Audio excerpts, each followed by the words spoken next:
es el punto de encuentro y es la vida como sagrada que nos convoca. Pero también cómo entender la muerte, entender la muerte sobre todo en nuestro contexto y desde una iluminación en esta experiencia y en esta cultura religiosa. Y empezamos con la doctora Fahmy. Solamente sé decirle que en el Islam la muerte como tal no existe. Existe un cambio a una dimensión y a una continuidad de la vida. Y eso hace que precisamente el musulmán en forma general en las sociedades islámicas asuman la muerte con cierta alegría, pues la tristeza de la pérdida del ser humano como tal, pero al mismo tiempo el paso a una nueva vida. Y desde ese punto de vista el ser humano debe prepararse todos los días para la muerte, y eso sí es muy muy vivencial en la vida de un musulmán normal, que inclusive a veces para nuestras sociedades occidentales tan terrenales, tan materialistas y tan aferrados nosotros a esta vida de acá, podría parecer angustioso, porque todos los días uno lee, por ejemplo, yo cojo cualquier parte del Corán que lea suelta, en ese momento siempre hay una reflexión a la otra vida, y al prepararme continuamente y a hacer la vida correcta y a cumplir y a todo lo que Dios nos ha designado, porque si me descuido en cualquier momento, la muerte puede llegar y yo no estoy preparada. No vamos caminando hacia un sepulcro, vamos caminando en esta vida hacia la eternidad, hacia ese encuentro definitivo con Dios. Y la muerte como que sella el trabajo que hemos vivido aquí en la tierra. Y por eso nosotros nos esforzamos y debemos esforzarnos por vivir siempre caminando hacia la eternidad, sabiendo que el momento de la muerte pasamos simplemente ante la presencia ya definitiva con Dios. De Él venimos, hacia Él nos dirigimos. Él es el juez de nuestra vida, que nos dirá si cumplimos o no lo que debimos haber cumplido en este mundo. Creemos como católicos que la vida es solamente una oportunidad que tenemos para vivirla, que por lo mismo debemos vivirla con toda la seriedad. No construimos una vida en borrador, que si no alcanzo la vivo entonces después, sino que la vivo como de cara a esa eternidad, y que eso es lo que le da la grandeza a la existencia, le da la importancia. Tengo esta oportunidad de vivirla ahora, y de ello dependerá esa eternidad que yo vaya a vivir. Todos hemos sido creados para la eternidad. Hemos salido de las manos de un Dios que es eterno. Por lo mismo, nuestra vida en el momento de la muerte se transforma hacia el encuentro con Dios, pero será diferente para cada uno dependiendo de lo que hayamos vivido en esta tierra. Por eso digo yo que es como el sello definitivo de nuestra vida. Tenemos que ir caminando hacia la eternidad. Cuando llegue ese momento definitivo es simplemente el paso a encontrarnos con Dios, para vivir por toda la eternidad lo que hayamos construido desde este mundo.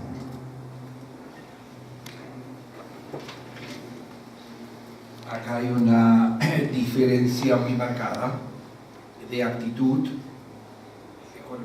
del mundo judío con el mundo cristiano.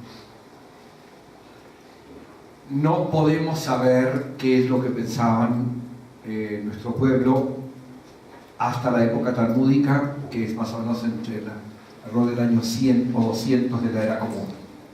Pero a partir de la época talmúdica, en el tema de la muerte y la proporción de vida y muerte, hay 2 o 3 conceptos claves. Uno, dicho el Talmud, la vida es una preparación, es como un vestíbulo para el más allá, y allá, ahí sí compartimos con lo que nos explicó Monseñor Fay. Esto es un vestíbulo y la verdadera vida está en el más allá. Pero vienen otros talmudistas y dicen, basándose en un versículo de los Salmos de David, que dicen: Lo hameitim y aleluya, los muertos no pueden alabar a Dios. A partir de ese concepto, el Talmud dice que en esta vida podemos crear, podemos actuar.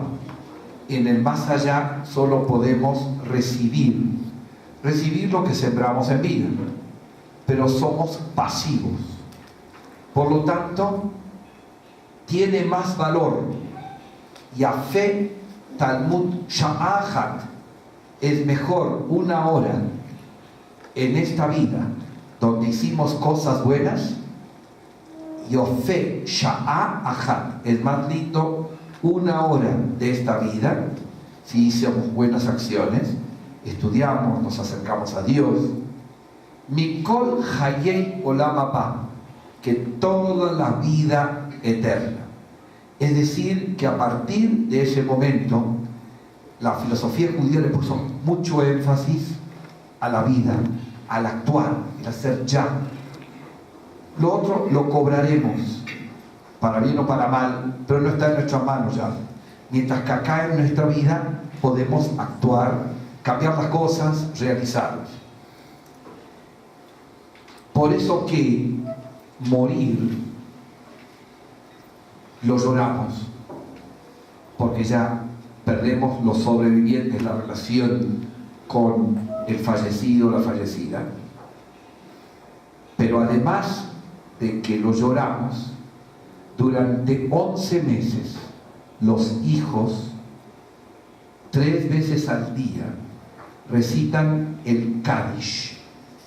Kadish es un rezo de alabanza a Dios que nosotros creemos que si un hijo lo pronuncia le hace bien al alma del padre y de la madre, porque quiere decir de que este padre y esta madre pudieron transmitirle los valores eternos a su hijo. La prueba es que recita el Kadish. Y entonces en la vida está lo productivo. Allá únicamente, pasivamente, recibimos lo que sembramos. En la lengua kamsha, el término gena quiere decir sembrador. Y la palabra genan significa semilla. Genan. Y jogenan significa irse al otro mundo, es decir, lo que equivale acá a morir. Luego entonces el hecho de la muerte es convertirse en semilla nuevamente. Para nosotros representa la muerte como una semilla. Por eso entendemos que nuestra permanencia en el mundo somos como pasajeros durante un tiempo en el cual tenemos que estar preparándonos para hacer una buena semilla. Y en nuestra tradición entonces conservamos aún 2 momentos muy importantes que los celebramos cada año. Uno, el momento que se llama Kanate, es una fiesta ceremoniosa en la que nosotros danzamos de mucho colorido y brindamos alimentos y chicha entre todos los miembros de la comunidad. Ese es el día del Kanate, el día grande, el día del encuentro con el Creador, el día del agradecimiento a la creación y a través de la danza y la música. Pero también tenemos el Wag Naite, el día que hay que ofrecer alimento a los seres queridos que ya han partido. Entonces ofrecemos alimentos porque tenemos el convencimiento que allá en el otro mundo, igual que acá, sienten hambre, sienten frío y hay que hacerles el ofrecimiento. Si no se les ofrece, eso es motivo, digamos, de que genera hambrunas y, digamos, enfermedades, y entonces hay que evitar. Siempre es importante, es necesario hacer ese ofrecimiento a ellos. Cuando se sueña una persona que, digamos, ha sido muy buena semilla, es augurio de que uno va a tener, digamos, buenas cosechas, buen augurio, es digamos, señal de prosperidad. Voy a responder esta pregunta muy desde la visión particular del Zen y no desde el budismo general, porque en el budismo Zen se dice que la mente que es consciente de la impermanencia es la mente que aspira al despertar. Para nosotros la existencia humana es un flujo continuo. En el budismo no existe la noción de la identidad, de la individualidad como algo fijo y estable, es simplemente una manifestación temporal que está en continuo cambio. Entonces, la muerte es un proceso que está sucediendo a cada momento, pero no lo vemos. Es como cuando nosotros vemos una llama y cerramos los ojos y todavía en nuestra mente tenemos la impresión de la llama, tenemos la ilusión de continuidad, porque no vemos, no estamos despertando. Y dice, por eso es la mente que ve la impermanencia, es la mente que aspira al despertar. Cada momento para nosotros debe ser un momento nuevo, completamente renovado, debemos renacer completamente, nuevos instante tras instante, y que cada uno de nuestros actos en esta vida sean una expresión de esa totalidad que nosotros velamos por nuestras ideas egoístas, por nuestros...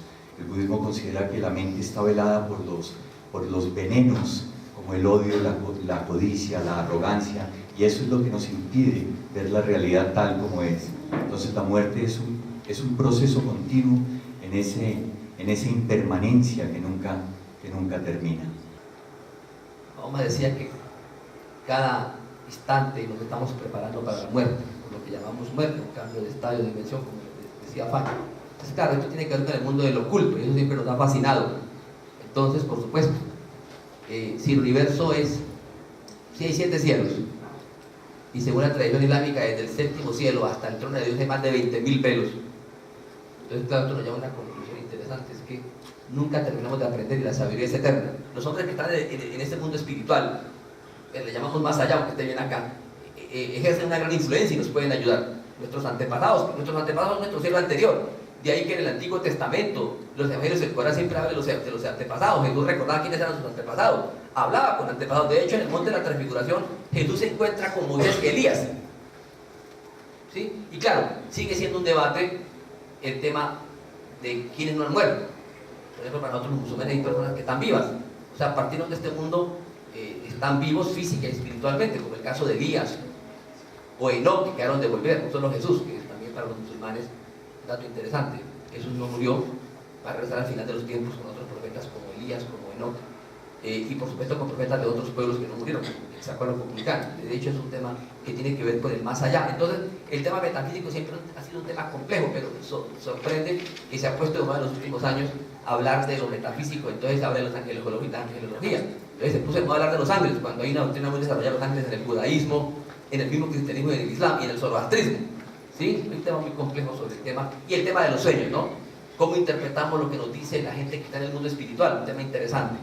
Lo cierto es que para el Islam es tan importante el tema de tener contacto con la muerte que nos piden que con frecuencia visitemos los cementerios. Recordemos que es un lugar de recogimiento y de reflexión, pararnos frente a la tumba, ¿sí? Visitar los cementerios. Obvio, toda la que no es un gigantesco cementerio, de hecho, ¿sí? Pero nos permite reflexionar permanentemente qué hacemos aquí, cómo aprovechamos nuestro tiempo.